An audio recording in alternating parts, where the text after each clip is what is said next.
Pagdaginot og tubig, mao kini ang hangyo sa Malacañang sa tibuok nasod, ilabi na sa mga residente sa Metro Manila ug dul-ang mga probinsya. Ang pagdaginot og tubig usa sa mga lakang nga gitan-aw sa Malacañang sa pag-atubang sa nasod sa masinating grabeng El Nino sugod karong Oktubre hangtod sa unang bahin sa 2016. Atod ni Presidential Communications Operations Office Secretary Erminio Coloma Jr. nga angay magtinabangay ang katawhan sa pag-atubang sa umaabot nga kritikal nga sitwasyon sa panahon.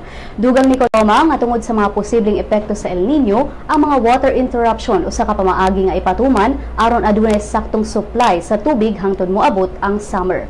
Samtang sa bahin sa Philippine Atmospheric Geophysical and Astronomical Services Administration kun pag-asa, ang buhatan niingon nga posibleng ang El Nino ning tuiga usa sa pinakagrabing masinati sa nasod.